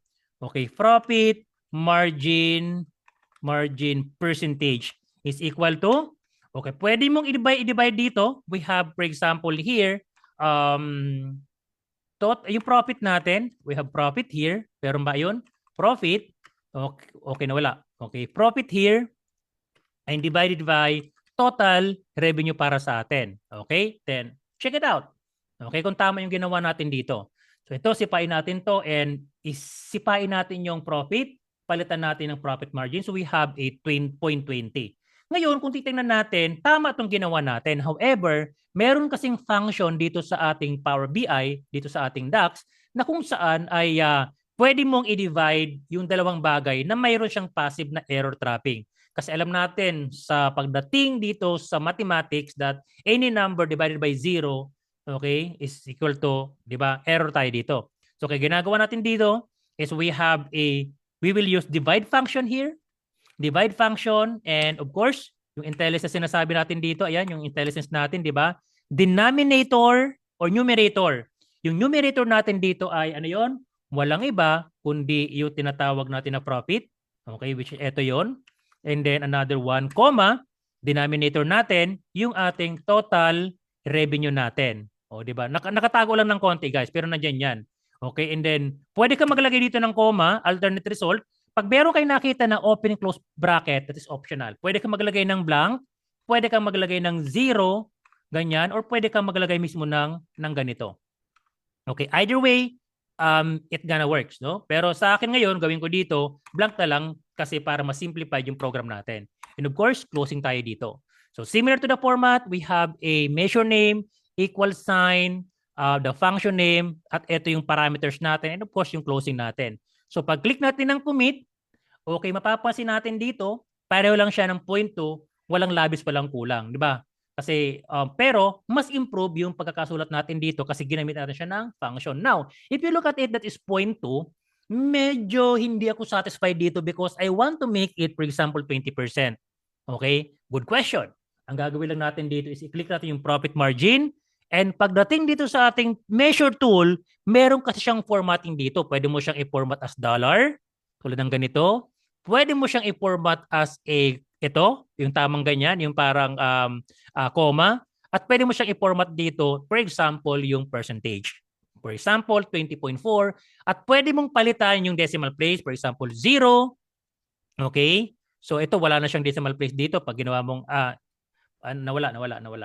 Okay, pwede mo siyang gawin na profit margin tayo dito, no? Pwede mo tong palitan. Okay, gawin mo siyang 0 is possible. Okay, nawala na ba? Okay. Ayaw eh. Bumabalik sa dati. O yan, 20% na lang siya, di ba? But I want to make it, for example, 1 decimal place. Alright? So, press enter here. Okay, meron siyang isang decimal place dito. Okay, ngayon, kung mapapansin natin, parang hindi ako masaya na makita tong aking program na hindi pantay-pantay. Okay, kung gusto mo tong pantay-pantayin, hindi ka mahihirapan kasi ang gagawin mo lang is i-click mo yung isang area, yung itong button mo na to, yung object natin o yung tile natin, control click, control click, control click. Then pwede mo siyang pantayin dito sa ating format. For example, align here, pwede mo siyang gawing align top. Okay, lahat yan nasa taas. 'Di ba? Or pwede mo siyang gawin na align bottom. Okay, something like that. At hindi ito pare-pare yung spacing niya para hindi ka mahirapan. Okay, just like what we did, control click, control click, control click, control click. Sa format natin, pwede mo siyang pantayin yung distribute horizontally para hindi ka na mahirapan magpantay-pantay nito kasi si Power BI nang bahalang mag-compute niyan kung papantay-pantay niya o hindi. Okay, so this time, pwede ko itong habaan ng konti like this. Or pwede natin adjust later on. Depende sa magiging program natin. Kasi ito wireframe lang naman to. O, di ba? And this time, we want to make it, for example, yung pinaka-trend natin. And as you can see here, sa mga sample natin, ang trend natin, pwede kang gumamit ng column. Okay, pwede kang gumamit ng line chart. Like that, marami yan. For example, ito line chart. Ito, ginamit niya dito, di ba? Okay, pwede kang gumamit ng area chart. And a lot of things na pwede mong gamitin dito. So this time, ang pipiliin ko dito, tatanggalin ko to, at papalitan ko yan ng line chart natin. So paano gagawin yon? Punta lang tayo ng insert here. And of course, we have a line chart sa bagay na to. Right? And I'm gonna expand all of this up to this area. And then of course, all the way down here. Okay, I'm happy with that. Then dito ko na ito-drawing yung aking yung program ko, di ba? Ngayon, pagdating sa bagay na to, okay, meron tayo ditong x-axis sa y-axis. Kadalasan, yung pinakataas natin, diyan manggagaling yung ating slice yung ating yung series natin. Okay, for example, maglagay ako dito ng month name here. Okay? So wala pa nangyari, but if I'm going to put here in the second field here, yung sa y-axis natin, I'm gonna put here, for example, yung aking profit. O di ba, yung revenue natin. Example lang. Di ba? Kung mapapansin natin to is October, December, January, hindi maganda. At kasi ito, automatic yan, naka-arrange yan into from highest to lowest. Yan kasi ang ginagawa ni Power BI. Kung gusto mo itong ayusin, pwede mo siyang gawin na ganito. I-click mo yung dot, dot, dot, and you can select here, for example, month name. Pwede mo siyang piliin. However, September, October, November, hindi rin siya maayos. Kahit gawin mo yan yung dot dito, access natin dito, gawin natin ascending yan, ang pinaka APR, August, December, hindi rin maayos. Hindi rin maayos. Okay? Isa pa, pwede mo naman itong i-format. For example, kukunin mo dito, di ba? Tapos yung sort mo dito, pwede naman, walang problema. Okay? For example, here, di ba? Sort ko to. I-click ko yung sort na to, di ba? Sort by, for example, by month. O di ba? Maayos naman to. Walang problema yan. Jan, Feb, March, April, all the way to December. Naayos yan. Yan ang kagandahan dito. However, ang problema kasi ng part na to is pinagsasama-sama niya lahat ng January, lahat ng February, lahat ng April, pinagsasama-sama yan. Kaya kadalasan, kapag series ang pinag-uusapan natin, hindi ko masyadong ginagamit ito. Okay? Yung ganitong klaseng style. Although it works. Kasi ipoformat niyan eh. Kaya nga, ang ginagawa natin itong best practices here is etong part na to, sinisipa ko lang to, ginagamit itong month name short sa kadahilanan na para magkaroon siya ng series kasi iba ang January 1, 2023 versus January 1, 2024 para magkaroon siya ng ganap na series. And this time, para maayos mo tong part na to, yes, of course, pwede mo tong ayusin ng gusto, di ba? Gusto mo tong ayusin? Ito na yun eh. September to November 2024. Yun nga lang, ang problema nito, may butal. Ayaw natin na may butal. Kaya para maging kumpleto yung series natin, ang ginagawa natin dito sa ating x-axis ng ating format, make sure nakaselect yan, x-axis natin dito, pinapalitan natin yan ng tinatawag natin na categorical. Okay? Pag pinili mo yung categorical, magbabago yung katulad ng ganito. But we don't want to see kasi complete itong bagay na to. Diyan na ngayon papasok yung tinatawag natin na formatting ng ating field gamit yung ating Power BI, yung sa DAX natin. So i-click lang natin tong month name short na to.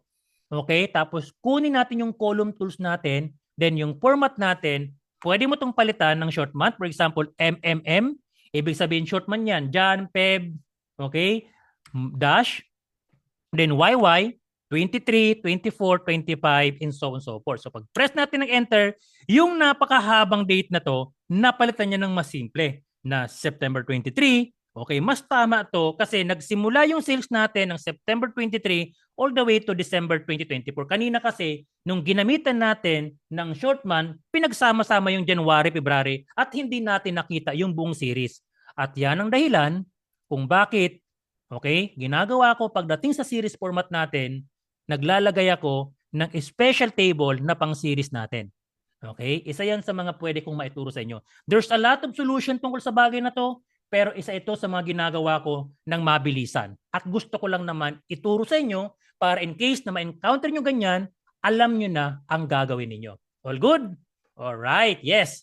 Now, ayusin natin to, ipo-format natin yan. So para ma-format natin to, you have to click that and then siguraduhin natin na visible yung format natin dito by clicking that. And of course, we have a style. Pwede mong palitan yung background. Okay, for example, visual border. Okay, but visual border dapat hindi gantong sobrang katingkad ha. Okay? Okay, kutusan ko kayo. So, visual border natin is it should be something like much better na mas magaan lang, no? Size, visual border natin, i-click ko tong part na to, pero ito lang yung para kang pinaka-light lang natin. So, we have light border sa bagay na to. Okay, nakita ba? Para nawala yata ah. Okay, Control Z muna tayo. Okay, click, visual border, light yung border natin dito, and I am good to go. Pwede ko siyang i-format, pwede kong palitan itong pangalan na to, nandito yan sa ating title. For example, here, total revenue by month. O sabihin natin ditong revenue trend by month. Okay, kasi hindi naman sa total revenue. Revenue trend. Okay, by month, something like that. Okay, and you can explore all of this if you want para makita mo ano ba yung nilalaman ng bagay na to. And of course, sa bagay na to, this one, hindi ko to kinakailangan. Feel free to explore all of these, itong mga bagay-bagay na to. For example, title. Pag inalis ko to, what will happen? Nakita nyo? Nawawala. Okay? Pero ako kasi, okay, dahil sanay na tayo, ang ginagawa ko dito, I'll double-click that area. Then ito, click, tapos delete. Mas mabilis. Okay? Okay? Delete, something like that. Okay, ito, pwede ko tong tanggalin. Okay, kung gugustuhin ko. O, di ba? So, yun. Yan. Of course, pwede mo tong lagyan dito. For example, gusto mong lagyan ng dot. Okay, i-click mo lang yung lines natin dito. Or ito mismo. O, ito mismo. Tapos hanapin mo yung tinatawag natin na marker. Then yung marker natin dito, all categories natin, then you can select a marker. Ayan, mayroon tayong mga dot dito. Pwede mong piliin, for example, yung period, tapos laki natin ng konti, for example, 8, para mas malaki yung bilog natin. Di ba? Para makita, uy, ito pala yung trend ng ganito.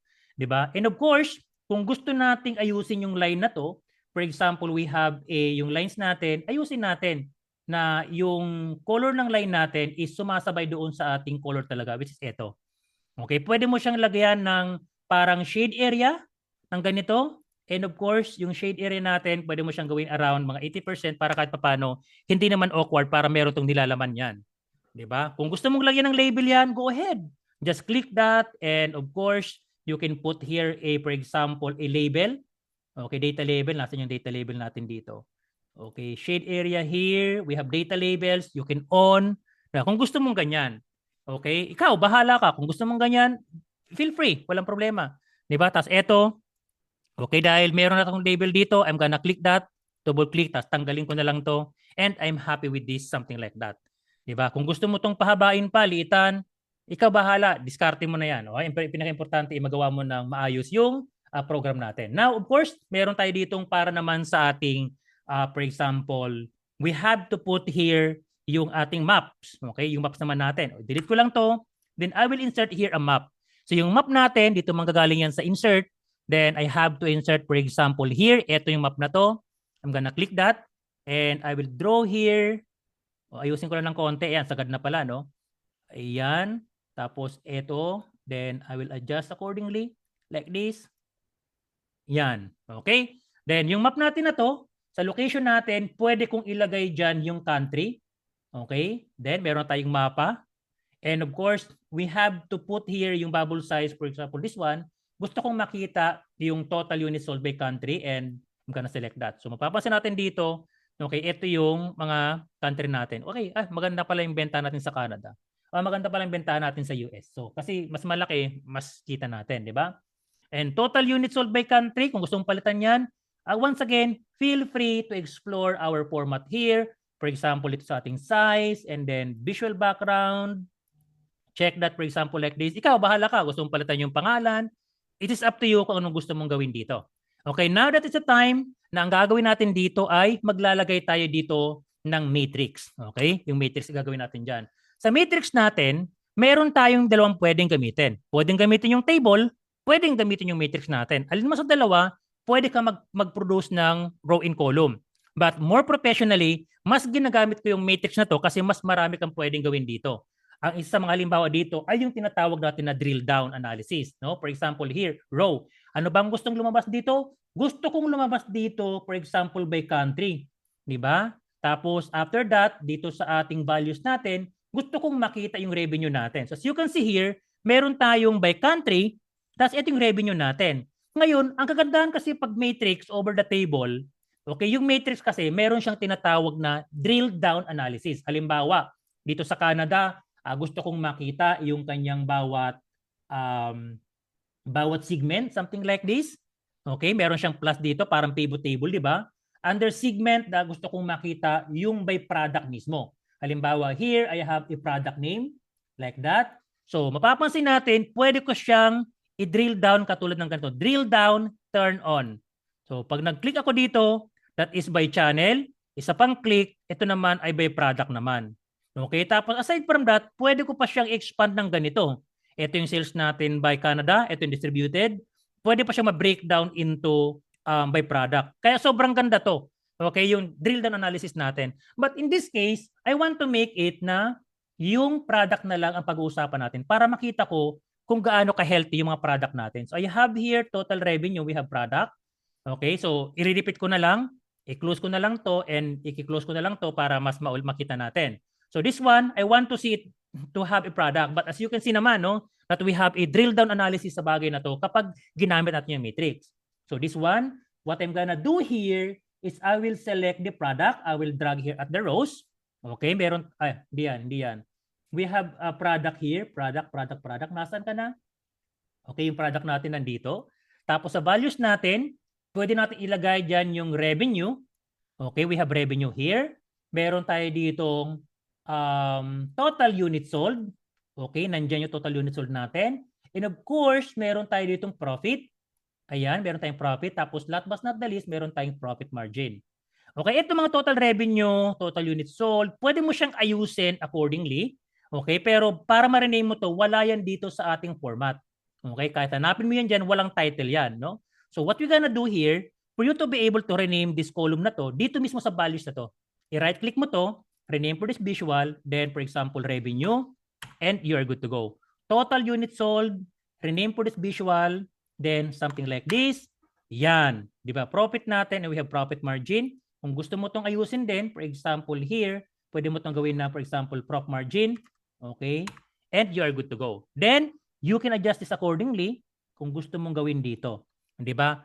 At ang kagandahan nito, meron tong iba't ibang klaseng format. For example, sa layout natin, you can change this one, for example, minimal, kung gusto mo yan. Minimalist ka, gusto ko to eh. Di ba? Pwede mo itong ayusin, for example, bold header, like that. Pwede mong gawin na alternating rows, something like this. A lot of things. Kung gusto mo to, sige, gawin mo, di ba? It's up to you kung anong gusto mong gawin dito, di ba?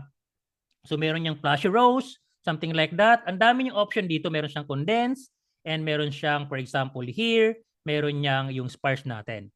Okay, pero sige, piliin natin yung by default na lang siguro. Okay, and this time, mapapansin natin parang dikit-dikit yung mga column natin. And one way to improve our visual here in our matrix is that yung tinatawag natin na padding, okay, yung tinatawag natin na padding, ito, okay, pwede mo siyang ayusin. I-search mo lang yung padding dito. Then we have, for example, 4, okay, 5 maybe. Okay, mas okay na to kahit paano. Kung nahihirapan ka mag-adjust, don't worry about that. Pwede mo naman tong laruin eh. Pwede ko tong adjust accordingly. Click ko lang to, adjust ko to ng konti. Like that. Ito naman, lakihan ko ng konti. No, na-adjust naman. Tapos syempre, yung kanyang borders and shading natin, di ba? We have here yung padding natin. And of course, we could select like for example here yung borders natin. Then we have a like this. O di ba?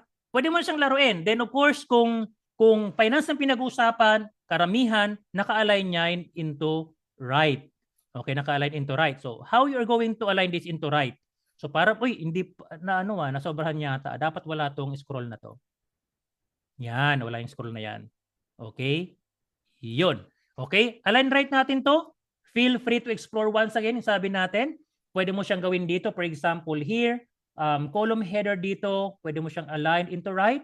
Okay? Feel free. Okay, yung title natin, pwede mo siyang align dito. Kayo na bahalang mag-explore kung paano ito aayusin. But, ipinapakita ko lang na may possibility na maayos to by alignment this one.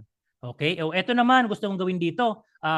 Hindi komportable kasi 11, 2, 4, 6, walang comma. Pwede mo siyang ayusin. I-click mo lang tong part na to. Then, doon sa ating total units sold, pwede mo tong gawin na comma. Diba? Para ito automatic, mag-a-adjust siya. So, mas maganda na kahit papaano. Okay? And of course, almost done na yung ating dashboard. Pero meron pa tayong konting kulang. Yung slicer natin dito. And one thing na gustong-gusto ko dito sa ating Power BI, kasi mas simple lang yung slicer dito. Unlike kasi sa Microsoft Excel, pag gumawa kang dashboard, minsan, nilalam mo na ng buong slicer yung buong dashboard mo. Sa dami, di ba? Guilty? Ako rin, guilty rin ako sa kanyang bagay. Kaya na matuklasan ko itong Power BI, sabi ko, aba, ang ganda nito kasi yung slicer natin, pwede nating makontrol sa paraang gusto natin. In this case, ang gagawin natin dito is aayusin natin, no? Okay, ayusin natin. Maglagay tayo dito ng slicer natin. Pero para magkaroon ng kaunting visual effect na hindi naman talaga nakalutang yung mga bagay-bagay dito, mag-insert tayo dito ng ating shape natin. So yung shape natin, parang a placeholder na kung saan ito yung magsisilbing storage nito. I think that I have to make it accordingly. Ayusin ko ng konti kasi para gusto ko yung ito, pantay na dito, no? Okay, i-click ko lang siguro to para lang maayos lang, no? A little bit of adjustment lang kasi hindi ako komportable may naka-usli dyan. So siguro, size natin 180 maybe. Okay, at lahat sila 180 na lang. 180, 180, and 190 or 180. Yeah, 180 yung gusto natin. Okay, pare-pareho sila. Itatapat ko lang yun dito. Okay, and of course, para ikuha ko yung equal alignment nito, I will select all of this, then format, okay, align, distribute horizontally. So pantay-pantay na sila. So para naman kahit papaano, Okay, pag nag-drawing ako dito ng aking parang pinaka-placeholder ng lalagyanan ng aking slicer, good to go na ako dito, di ba? Ayan. Yan, mahabang-mahabang slicer ang nandyan. Pero dito, gusto ko siyang gawin na kulay white background. So, hindi mo yung makuha dito sa ating size and style kasi nandito yan sa ating shape and style. Okay? And fill natin dito, gawin nating white. Tapos, yung border natin, gawin nating light lang katulad ng ganito para kahit paano meron tayong lalagyanan dito. Then, dyan natin ito-drawing yung slicer natin. So, insert lang tayo dito. Okay? Insert tayo dito. And of course, kunin natin yung slicer natin which is, meron tayong iba't ibang slicer. Marami yan. Pero kunin natin yung pinakasimple. Yung slicer lang na to. Okay? Drawing natin to dito. Then, yan, ipapakita ko sa inyo yung iba't ibang slicer natin. And kunin natin yung field natin, i-drag natin dyan. For example, here, meron tayong year. Okay, meron yan option dito, iba't ibang option. Yung iba't ibang option yan ay meron tayong vertical list, which is meron tayong, ayan no, di ba? Meron tayong pwede mong gawing drop down, which is mas simple lang to. Ayan. Meron tayo ditong between, which is yung 2023, 2024. Meron tayong sabihin natin yung tile, yung parang ganyan, mga pindutan, mga button. Marami kang pwedeng pagpilian dito. That's why gustong-gusto ko siya. Pero to make it simpler, drop down na lang ang pipiliin ko dito. And this time, what I'm gonna do is i-adjust ko lang ng kaunti na ganito. Okay? Para sa slicer itong bagay na to. Okay? Then of course, I want to have it, for example, by, ito parang nakalutang din, di ba? So gusto ko siyang lagyan ng parang a little bit of border here, size and style, border natin dito, and of course, we have this one. Okay? Then there you go. Ayan na siya. Meron tang ganyan. Then ayusin ko lang to ng konti. Maybe I will select here, for example, by country. By country na tayo dito, di ba? Sabihin natin by segment na lang siguro. Okay? By segment, by country, whatever it is, pwede natin ilagay yan dyan. So build tayo dito. I'm gonna kick out the year at gusto ko siyang lagyan ng by segment like that. And the segment is something like this. No? Kung masyadong malaki to, pwede mong liitan yan doon sa ating values natin. Maybe make it, for example, 8 do. Try natin. So we have a mas maliit ng konti. No? And of course, okay yan. At ilagay naman natin dito, siguro ay by country naman siguro. Okay, by country naman. So i-click ko to dito. And that, and we have a by country. No? Yan. So by country dito. Okay, kung gusto mo siyang ayusin, feel free. Nothing wrong with that.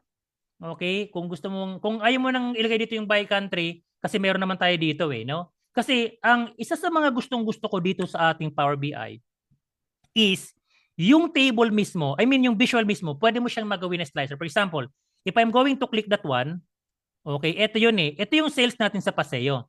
Pag click ko naman to, ito yung sales natin sa VTT. Ito yung sales natin sa Velo. Ito yung sales natin sa Montana. Maganda to.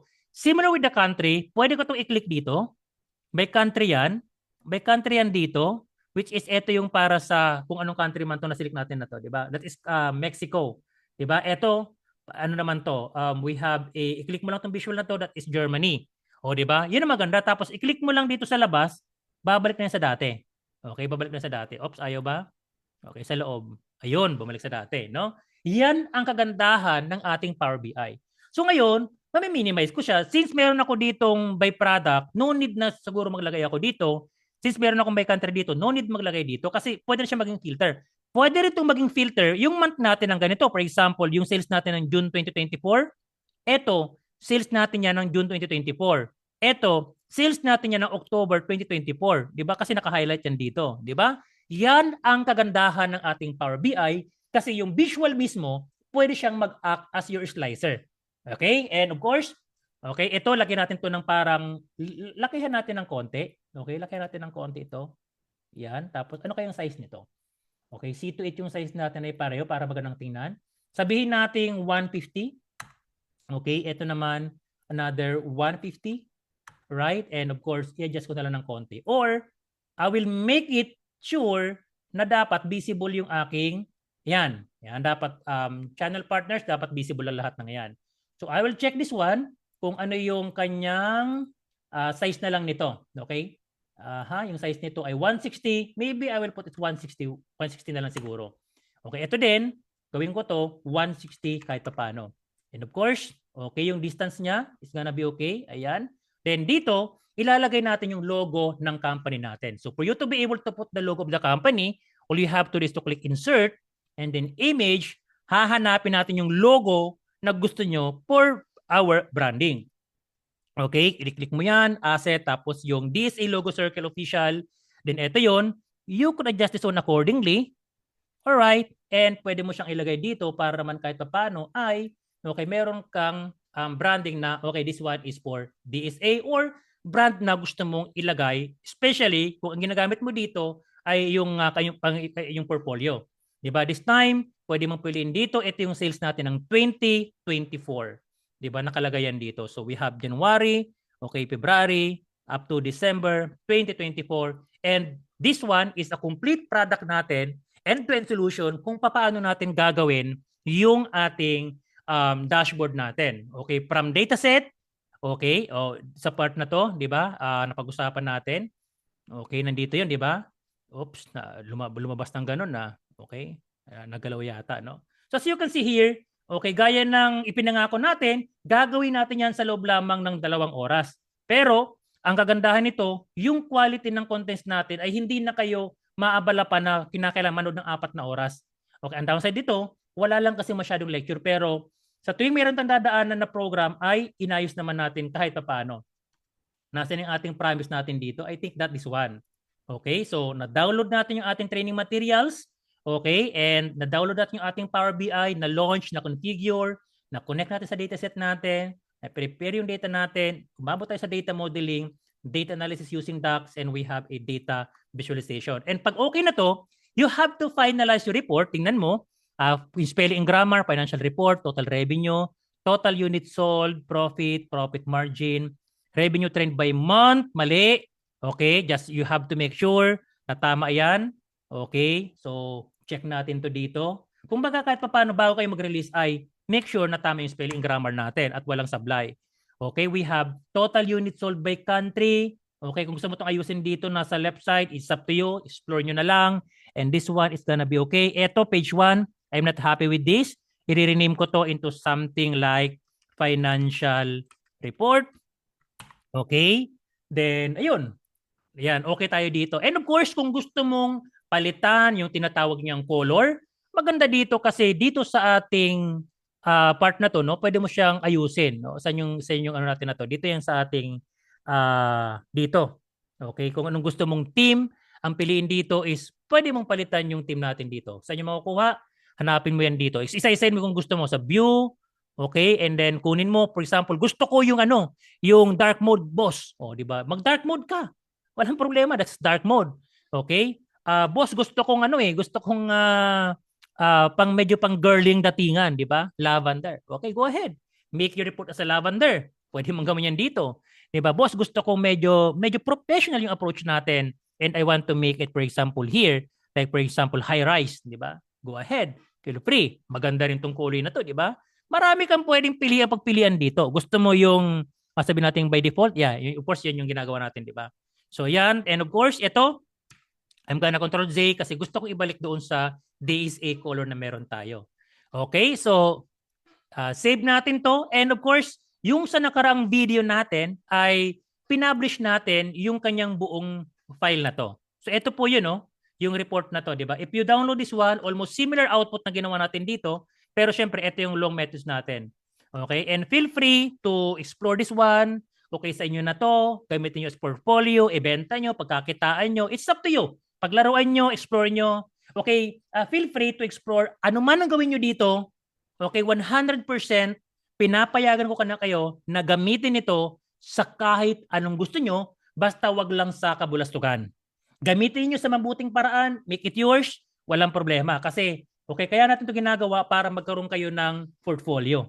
Okay? And of course, yan, maya-maya lang, pagkatapos natin ma-upload to sa YouTube, ay i-announce natin kung paano kayo makakakuha ng Certificate of Completion. Promise natin yan nung nagkaroon tayo ng training noong November 26. No registration, no attendance. All you have to do is to learn from our topics in this particular training and then gumawa kayo ng sarili ninyo. Okay, publish that as your portfolio at bibigyan namin kayo ng certificate of completion. Okay, sana nakatulong itong ating munting training na to. This is a 2 hours, less than 2 hours of our end-to-end solution. And with that said, I would like to thank you sa mga nanonood ngayon, sa mga nagtiyaga na kahit bagaman inulit natin, pero nandyan pa rin kayo para matuto. Okay? Tandaan natin that the 80% of success, okay, comes from showing up. Kaya sa mga nagpakita ngayon, sa mga natuto ngayon, okay, hangad natin na maging matagumpay kayo nitong darating na 2025. Muli, this is your Coach Ab. Okay? Nagkasabing ang pagyaman at ang data analytics ay natututunan. Kaya naman, okay, sana maging matagumpay tayong lahat. At sana yumaman tayo sa pamamagitan ng pag-upskills natin. Once again, good luck sa ating lahat and then God bless. Bye!